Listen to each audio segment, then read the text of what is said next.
আসসালামু আলাইকুম।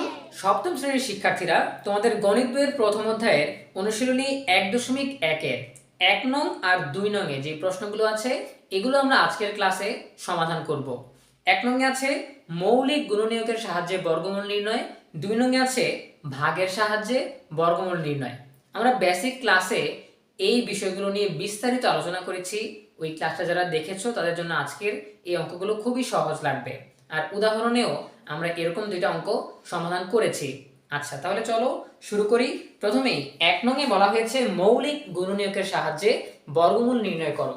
1 নং এ 4টা অঙ্ক আছে। প্রথমে আমরা ক নম্বর দিয়ে শুরু করছি। 1 ক, যে সংখ্যাটা দেয়া আছে 169। আচ্ছা, এটাকে মৌলিক গুণনীয়কের সাহায্যে বর্গমূল নির্ণয় করতে হবে। তাহলে মৌলিক গুণনীয়ক বের করার জন্য আমরা ইউক্লিডীয় নিয়মের সাহায্য নিচ্ছি। এখানে এটাকে যেহেতু বিজোড় সংখ্যা, তাহলে বিজোড় সংখ্যা দিয়েই ভাগ করা যাবে। তাহলে 3 দিয়ে যাচ্ছে না, 5 দিয়ে যাচ্ছে না, 7 দিয়ে যাচ্ছে না, 9 দিয়ে যাচ্ছে না, 11 দিয়ে যাচ্ছে না, 13 দিয়ে যাচ্ছে। তাহলে 13 দিয়ে ভাগ করলে আমরা 13ই পাবো। তাহলে এরপরে এই 13কে আর ভাঙা যাচ্ছে না, কারণ হচ্ছে 13 একটি মৌলিক সংখ্যা। তাহলে এখানে আমরা কি পাচ্ছি? এখানে আমরা লিখতে পারি 169 সমান হচ্ছে 13 গুণ 13। তাহলে মৌলিক গুণনীয়কের সাহায্যে বর্গমূল নির্ণয় করার জন্য তোমরা নিয়মটা জানো যে জোড়া জোড়া করে লিখতে হয়। তাহলে এখানে এক জোড়াই হয়েছে 13 গুণ 13। তাহলে অতএব রুট 169 কত হবে? জোড়া থেকে একটা করে নিতে হয়, সেখানে একটাই জোড়া আছে, নিতে হবে একটা, তার মানে হচ্ছে 13। হয়ে গেল সমাধান। এবারে পরবর্তীতে যেটা আছে খ নং, সেটা আমরা সমাধান করি। খ নং আছে কত সংখ্যাটা? 529। তাহলে এই 529 এর মৌলিক গুণনীয়কগুলো বের করার জন্য আমরা ইউক্লিডীয় পদ্ধতির সাহায্য নিচ্ছি। যেহেতু এটা একটা বিজোড় সংখ্যা, তাহলে কি করতে হবে? বিজোড় সংখ্যা দিয়েই এটাকে ভাগ করতে হবে। তাহলে কি করতে হবে? দেখো, এখানে 3 দিয়ে যাচ্ছে না, 5 দিয়ে যাচ্ছে না, 7 দিয়ে যাচ্ছে না, এভাবে যেতে যেতে আমরা যদি 23 পর্যন্ত যাই তাহলে আমরা এর সমাধান খুঁজে পাবো। 23 বার যাবে। এই 23 ছাড়া আগে কোনো বিজোড় সংখ্যা দিয়ে ভাগ করা যাচ্ছে না। তোমরা চাইলে ক্যালকুলেটরের সাহায্য নিতে পারো। ক্যালকুলেটর দিয়ে এই ভাগটাকে করে করে দেখবে যে 3 দিয়ে যায় কিনা, 5 দিয়ে যায় কিনা। 529কে 7 দিয়ে ভাগ করবে, 11 দিয়ে ভাগ করবে, দেখবে যায় কিনা। ঠিক আছে? সো যেতে যেতে তুমি 23 পর্যন্ত গেলে তারপর দেখতে পারবে যে 23 গুণ 23 মানে হচ্ছে 529। আচ্ছা, এখন আমরা কি লিখতে পারি? 529 সমান হচ্ছে 23 গুণ 23। তাহলে এটাকে আমরা জোড়া করব। তাহলে একটা জোড়াই আছে 23 গুণ 23, অতএব রুট 529 মানে হচ্ছে কি? শুধু 23। এই জোড়া থেকে একটা নিলেই হয়ে যাচ্ছে। এরপরে যে সংখ্যাটা আছে গ, সেটা হচ্ছে 1521। তাহলে এটাকে মৌলিক গুণনীয়কগুলো বের করার জন্য আমরা ইউক্লিডীয় পদ্ধতির সাহায্য নিব। তাহলে আমরা এখানে দেখতে পাচ্ছি এটা একটা বিজোড় সংখ্যা, তাহলে বিজোড় সংখ্যা দিয়েই আমাদেরকে ভাগ করতে হবে। সেটাকে 3 দিয়ে ভাগ করা যাচ্ছে, 3 5 15 পাওয়া যাচ্ছে। তাহলে 5, এরপরে এখানে আমরা দেখতে পাচ্ছি কত? এখানে একটা শূন্য লাগবে, কারণ দুইটা সংখ্যা একসাথে নামানো যাবে না, 2 দিয়ে ভাগ করা যাচ্ছে না, 21 একসাথে নিতে হবে। তাহলে 3 7 21। আচ্ছা, 507 চলে আসলো। এবারে আমরা আবারও দেখি 3 দিয়ে ভাগ করা যায় কিনা। তাহলে এখানে দেখতে পাচ্ছি আমরা 3 একে 3, এরপরে 2 থাকলে 20 হবে, তাহলে 3 6 18, এরপর 3 9 27 হচ্ছে। তাহলে আমরা 3 দিয়ে ভাগ করতেছি, 3 একে 3, এরপরে 2 থাকলো, শূন্য সাথে সঙ্গে যোগ হলে 20, তাহলে 3 6 18 হচ্ছে। আবারও বিয়োগ করলে 2 থাকবে, তাহলে 3 9 27। এবার আমরা এখানে আবার 169 দেখতে পাচ্ছি।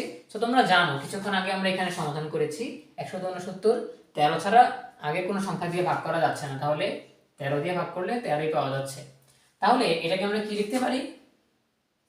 অতএব 1521 সমান সমান হচ্ছে 3 গুণ 3, 13 গুণ 13। ঠিক আছে? এবার আমরা জোড়া জোড়া করে লিখবো। 3 গুণ 3, 3 এর সাথে 3 জোড়া যাবে, 13 এর সাথে 13 জোড়া হবে।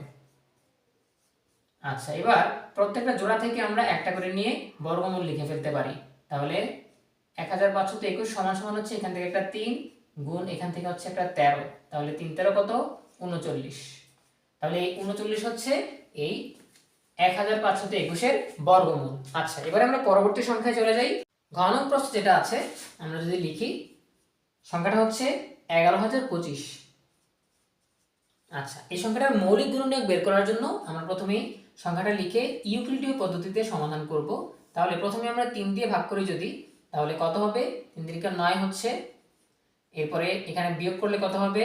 2 থাকবে, তাহলে 20 হচ্ছে। 20 হলে আমরা 3 6 18 নিতে পারি, এরপরে 2 থাকবে, 22 হচ্ছে। 3 7 21 নিতে পারি, এরপরে আমরা দেখতে পাচ্ছি যে 15 হচ্ছে, তাহলে 3 5 15 নিচ্ছি। আচ্ছা, এবারে আমরা আবারও 3 দিয়ে ভাগ করি। এখানে আছে 3 1 3, এখানে আছে 3 2 6, এরপরে 3 2 6 পাচ্ছি, এরপরে 15 আমরা 5 নিচ্ছি। আচ্ছা, এভাবে তোমরা করতে না পারলে তোমরা ক্যালকুলেটরের সাহায্য নেবে, মুখোমুখি করতে না পারলে কোনো সমস্যা নেই। আচ্ছা, এরপরে আমরা এটাকে আবারও কি দিয়ে ভাগ করতে পারি? এটাকে 3 দিয়ে ভাগ করা যায় কিনা আমরা দেখি। এটুকু যাচ্ছে, এরপরে এটুকু যাচ্ছে না, তাহলে আমরা 5 দিয়ে করতে পারি। তাহলে 5 2 10, 2 আসতেছে। এরপরে বিয়োগ করলে থাকছে কত? 2। 12 থেকে 10 বিয়োগ করলে 2 থাকছে, এরপরে 22 হচ্ছে, 4 5 20, এরপরে আবারও 2 থাকতেছে, তাহলে 5। আচ্ছা, এবারে আমরা এটাকে আবারও 5 দিয়ে ভাগ করতে পারি। সেটাকে 3 দিয়ে ভাগ করা যাবে না, তাহলে 5 দিয়েই করতে হবে। তাহলে আমরা যদি নেই 4 5 20, এরপরে 4 থাকতেছে, তাহলে 9। এরপরে আমরা 49কে 7 দিয়ে ভাগ করতে পারবো, 7 হবে। তাহলে এটাকে আমরা কি লিখতে পারি? অতএব 11025 সমান হচ্ছে 3 গুণ 3 গুণ 5 গুণ 5 গুণ 7 গুণ 7। আচ্ছা, এটা আমরা লিখতে পারি।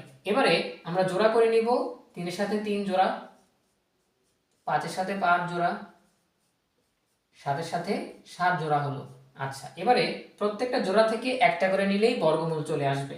তাহলে আমরা লিখতে পারি রুট 11025 সমান হচ্ছে এই 3 গুণ এই 5 গুণ এই 7, অর্থাৎ প্রত্যেকটা জোড়া থেকে আমরা একটা করে নিলাম। এবারে আমরা যদি দেখি 5 সাথে হচ্ছে 35, 3 35 কত? 105। তার মানে হচ্ছে 11025 এর বর্গমূল 105। তাহলে আমরা একে একে 1 নংয়ের যে সমাধান সেটা সমাধান করে ফেলেছি। এবারে আমরা 2 নংয়ের প্রশ্নগুলো সমাধান করব ভাগের সাহায্যে বর্গমূল নির্ণয়। এখানে ক নংয়ে যেই প্রশ্নটা দেওয়া আছে বা সংখ্যাটা দেওয়া আছে সেটা হচ্ছে 225। তাহলে আমরা 2 নং লিখতেছি ক 225। আচ্ছা, এটাকে আমরা ভাগের সাহায্যে বর্গমূল নির্ণয় করব। তাহলে প্রথমে আমরা 225 লিখলাম। এরপরে যেটা করতে হয়, জোড়া জোড়া করতে হয়। এটা হচ্ছে এক জোড়া, এটা হচ্ছে আলাদা। এই ডান দিক থেকে জোড়া করা শুরু করতে হবে যত জোড়া হয়। এবারে আমরা ভাগের মতো দাগ দেব। দাগ দেওয়ার পরে প্রথম জোড়ায় আমরা যা দেখতে পাচ্ছি, এই জোড়ায় একটাই অঙ্ক আছে। এখানে আমরা দেখতে পাচ্ছি 2 আছে। এখন 2 বা তার আগে যে পূর্ণবর্গ সংখ্যা আছে সেটাকে নিতে হবে। পূর্ণবর্গ সংখ্যা কি, কিভাবে নির্ণয় করা যায় সেটা নিয়ে আমরা বেসিকের ক্লাসে খুব বিস্তারিত বলেছি, আশা করি তোমরা বুঝতে পেরেছো। তাহলে এখানে আমরা নিচ্ছি 1। 1 হচ্ছে একটি পূর্ণবর্গ সংখ্যা, 2 বা 2 এর আগের। আচ্ছা, তাহলে আমরা 1 এর বর্গমূলটা এখানে লিখে দিচ্ছি। আচ্ছা, এবারে আমরা বিয়োগ করলে কত পাচ্ছি? 1। এরপর আমরা পরবর্তী জোড়া নামাবো। তাহলে কত নামাবো? 2 5। এবারে আমরা এই পাশে দাগ দিচ্ছি। এই যে 1 আমরা পেয়েছি, এই 1 এর দ্বিগুণ আমরা এই পাশে বসাবো 2। আচ্ছা, 2 বসানোর পর এবারে এর সাথে এমন একটা অঙ্ক বসাতে হবে যে অঙ্কটা দিয়ে এটাকে গুণ করলে সেটা এটা সমান হয়ে যাবে কিংবা এটার কাছাকাছি হবে। এখন দেখো, আমরা যদি এটার সাথে 5 বসাই তাহলে আমরা লিখতে পারি 25 5, অর্থাৎ এটার সাথে 5 দিয়েছি, আবার 5 দিয়ে গুণ করেছি। তাহলে গুণ করলে কত হবে? 5 5 25 হচ্ছে, এরপরে 5 গুণে 10 আর 2 কত? 12। তাহলে এটাই আমরা পাচ্ছি। তাহলে 5 বসিয়ে দিচ্ছি, তাহলেই আমরা 125 পেয়ে যাচ্ছি। আর কোনো বিয়োগফল রইল না, শূন্য হলো। তো এখানে আমরা 5 বসিয়েছি, অতএব উত্তরপত্র বা উত্তরে আমরা 5 বসাবো। অতএব আমরা কি লিখতে পারি? রুট 225 সমান হচ্ছে 15। হয়ে গেল। এরপরে আমরা পরবর্তীটা সমাধান করি। একটু কঠিন লাগতে পারে, তবে করতে করতে সেটা অনুশীলন করতে করতে আমাদের আয়ত্তে চলে আসবে, তখন সহজবোধ্য হবে বা সহজ লাগবে। আচ্ছা, খ নম্বর প্রশ্ন যেটা আছে, সংখ্যাটা কত? 961। এই সংখ্যাটাকে আমরা ভাগটাকে সাজিয়ে নিই, 961। এখন কি করতে হবে? জোড়া করতে হবে প্রথমে। আচ্ছা, এরপর দাগ দিব। এখন এটা কত? 9 আছে এই জোড়ায়। এই জোড়ায় একটাই অঙ্ক আছে 9। তাহলে 9 নিজে একটা পূর্ণবর্গ সংখ্যা, তাহলে কোনো দিকে তাকানোর প্রয়োজন নেই, 9 আমরা নিয়ে নিলাম। 9 এর বর্গমূল হচ্ছে 3। 3 আমরা নিয়ে নিলাম। এবারে বিয়োগ করলে এখান থেকে কিছু থাকে না, তাহলে পরবর্তী জোড়া নামাবো 61। ঠিক আছে, এবার আমরা এই পাশে দাগ দিচ্ছি। এই 3 এর দ্বিগুণ কত? 6। 6 আমরা পাচ্ছি। আচ্ছা, এবারে এই 6 এর সাথে কি বসালে সেটা দিয়ে গুণ করলে 61 পাওয়া যাবে। তাহলে দেখেই বোঝা যাচ্ছে যে 6 এর সাথে 1 বসালে 1 দিয়ে গুণ করলে সেটা 61 কে 61 হবে। তাহলে আমরা 1 বসাচ্ছি, এই 1 দিয়ে গুণ করলে 61 হচ্ছে। তাহলে আমরা পেয়ে যাচ্ছি। এখন আমরা এখানে কত বসিয়েছি? 1। তাহলে উত্তরপত্র বা উত্তরে আমরা 1 বসাবো। তাহলে আমরা লিখতে পারি অতএব রুট বা বর্গমূল 961 সমান সমান হচ্ছে 31। হয়ে গেল সমাধান। এবারে গ নঙে যেটা আছে সংখ্যাটা হচ্ছে 3969। 3969। এই সংখ্যাটাকে আমরা সাজিয়ে নেই 6 9। এবারে প্রথমে আমরা কি করব? জোড়া করব। তাহলে এই এক জোড়া, এই এক জোড়া। ঠিক আছে, ডান দিক থেকে জোড়া করা শুরু করব, এরপরে ডান পাশে দাগ দেব। দাগ দেওয়ার পর এখানে জোড়াটা কত আছে? 39 আছে। তাহলে 39 এর আগে পূর্ণবর্গ সংখ্যা কি কি আছে? আমরা জানি যে 1 4, এরপরে 9, এরপরে 16, এরপরে 25, এরপরে 36। 36 এর পরে আছে 49। তাহলে 49 যাওয়া যাবে না, 36 পর্যন্ত যাওয়া যাবে। তাহলে আমরা 36 নিচ্ছি। নিলে 36 এর বর্গমূল কত? 6। তাহলে 6 আমরা এখানে লিখতেছি। আচ্ছা, এখানে বিয়োগ করলে কত আসবে? 3 আসবে। সাথে আসবে কি? পরবর্তী জোড়া 6 9। এবারে আমরা এখানে দাগ দিচ্ছি। দাগ দেওয়ার পর এই যে 6 আমরা বসিয়েছি, এই 6 এর দ্বিগুণ আমরা এই পাশে নিয়ে আসব। তাহলে 6 এর দ্বিগুণ হচ্ছে 12। 12 আমরা এখানে নিলাম। এবারে 12 এর সাথে কি যুক্ত করলে আমরা এই সংখ্যাটা পাবো? তাহলে আমরা যুক্ত করে দেখি। যদি আমরা 1 যুক্ত করি তাহলে 121 থাকবে 1 দিয়ে গুণ করলে। যদি আমরা 2 গুণ করি বা এখানে 2 যুক্ত করি তাহলে দেখি আমরা কত আসে। সো এখানে আমরা 2 দিয়ে গুণ করে ফেলি। 2 দুগুণে 4 হচ্ছে, এরপরে 2 দুগুণে 4 হচ্ছে, 2 একে 2 হচ্ছে। তাহলে এটা হচ্ছে না। তাহলে আমরা 3 দিয়ে করতে পারি। 123 নিলাম, 3 দিয়ে গুণ করব, 3 3 9 হচ্ছে। এরপরে আমরা 3 দুগুণে 6, 3 একে 3। তাহলে আমরা দেখতে পাচ্ছি এই সংখ্যাটি পারফেক্টলি এখানে আছে। তাহলে আমরা কি নিতে পারি? 3 নিতে পারি। তাহলে 369 আসতেছে। তাহলে বিয়োগফল থাকছে না, মিলে গেছে। এই উত্তরের সাথেও আমরা এই 3 যুক্ত করব। তাহলে আমরা লিখতে পারি অতএব রুট 3969 সমান হচ্ছে 63। হয়ে গেল সমাধান। এবারে আমরা ঘ নঙে যেটা আছে সেটা সমাধান করি। ঘ নং প্রশ্নের সংখ্যা কি দেয়া আছে? 10,404। ঠিক আছে। আচ্ছা, এবারে আমরা এটাকে সাজিয়ে নিই। প্রথমে সংখ্যাটা লিখব 10,404, এরপরে জোড়া করব, এই জোড়া, এই জোড়া, এই জোড়া। আচ্ছা, এবারে আমরা যেটা করব সেটা হচ্ছে প্রথম জোড়ায় কি আছে? 1 আছে। তাহলে 1 থাকলে 1 নিজে একটা পূর্ণবর্গ সংখ্যা। তাহলে আমরা 1 নিব। 1 এর বর্গমূল কত? 1 এর বর্গমূল 1। আচ্ছা, এবারে আমরা কি করব? এখানে বিয়োগ করব। 1 থেকে 1 বিয়োগ করলে কিছু থাকছে না। তাহলে আমরা পরবর্তী জোড়া নিয়ে আসি।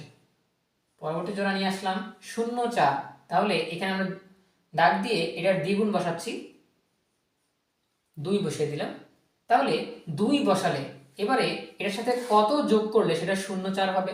দেখো এখানে যদি আমরা 2 এর সাথে আমরা যদি 1 যুক্ত করি তাহলেও কিন্তু 21 হয়ে যাচ্ছে, এটার চেয়ে বেশি। যদি আমরা 2 করি তাহলে আরো বড় সংখ্যা আসবে, 44 চলে আসবে 22 এর সাথে 2 গুণ করলে। তাহলে এটাকে আমরা কি করব? আরো দুইটা সংখ্যা নামিয়ে দিব। যেহেতু আমরা পরবর্তী জোড়া নামিয়ে দিয়েছি তাহলে আমরা একটা শূন্য দিয়ে নিব। ঠিক আছে, যেহেতু নিয়ম অনুসারে একটা জোড়া নামে, যদি পরবর্তী জোড়া নামাতে চাই তাহলে একটা শূন্য দিব, আবার যদি পরবর্তী জোড়া নামাতে হয় আরেকটা শূন্য দেব। এভাবে আমরা পরবর্তী জোড়াগুলো নামাতে পারবো। আচ্ছা, এবারে আমরা এখানে দেখতে পাচ্ছি কত? 10। 10 এর দ্বিগুণ কত আসবে? 20। এবারে এই 20 এর সাথে কত বসালে সেটা গুণ করলে 404 আসবে। তাহলে সেটাই আমাদেরকে খুঁজে বের করতে হবে। সো এখানে দেখো আমরা যদি 2 বসাই, তাহলে 2 দিয়ে গুণ করলে 2 দুগুণে 4, 2 0 0, 2 দুগুণে 4, এই যে 404 আসতেছে। আগের শূন্যের কোনো মূল্য নেই, এটা তোমরা জানো, কারণ হচ্ছে 0 4 মানে হচ্ছে শুধু 4। আচ্ছা, তাহলে এই যে আমরা 2 বসিয়ে দিলেই আমরা 404 পেয়ে যাচ্ছি। তাহলে বিয়োগ করলে কিছুই থাকবে না। তাহলে আমরা কত যোগ করেছি বা কত যুক্ত করেছি 2, তাহলে এই উত্তরপত্রে বা উত্তরে 2 চলে আসবে। তাহলে আমরা পেয়ে যাচ্ছি অতএব রুট 10,404 সমান হচ্ছে কি 102। তাহলে আমরা খুব সহজেই পেয়ে গেলাম যে ভাগের সাহায্যে কিভাবে আমরা বর্গমূল নির্ণয় করতে পারি। সো 1 নং প্রশ্নের উত্তরগুলোতে বা সমাধানগুলোতে আমরা দেখেছি যে কিভাবে মৌলিক গুণনীয়কের সাহায্যে আমরা যে কোনো সংখ্যার বর্গমূল নির্ণয় করতে পারি। আর 2 নং আমরা দেখেছি যে ভাগের সাহায্যে কিভাবে আমরা যে কোনো সংখ্যার বর্গমূল নির্ণয় করতে পারি। সো আশা করি তোমরা বুঝতে পেরেছো। এই অঙ্কের সমাধানগুলো বুঝতে তোমাদের কষ্ট হলে তোমরা বেসিক যে ক্লাসটা আছে, বেসিক আলোচনা 1.1-এর, সেটা দেখে নেবে। সেখানে আমরা সংখ্যা কি, স্বাভাবিক সংখ্যা কি, বর্গ সংখ্যা কি, পূর্ণবর্গ সংখ্যা কি, বর্গমূল কি, এ বিষয়ে বেসিক ধারণাগুলো আগেই দিয়েছি, উদাহরণ সহ আমরা উপস্থাপন করেছি। সেই ক্লাসটা যদি তুমি করে থাকো তাহলে আজকের ক্লাসটা তোমাদের সহজ লাগবে। তো আশা করি আজকের ক্লাসের যে অঙ্কগুলো আমরা সমাধান করেছি এগুলো তোমরা বুঝতে পেরেছো। বুঝতে অসুবিধা হলে আরেকবার দেখে নেবে, বেসিক ক্লাসটা দেখে আবার এটা দেখে নেবে। এভাবে বারবার চেষ্টা করলে অবশ্যই তুমি এই অঙ্কগুলো আয়ত্ত করতে পারবে, কারণ এখানে কঠিন কিছুই নয়, একেবারে সহজ বিষয়, সহজ ভাগের মতোই, সহজ মৌলিক গুণনীয়কের সাহায্যে তুমি যেভাবে লসাগু গসাগু করো সেটার মতোই। ঠিক আছে? সো আজকের ক্লাসটা তোমাদের কেমন লাগলো সেটা কমেন্টে জানিয়ে দাও। দেখা হচ্ছে তাহলে পরবর্তী ক্লাসে। ভালো থাকো সবাই, ধন্যবাদ সবাইকে।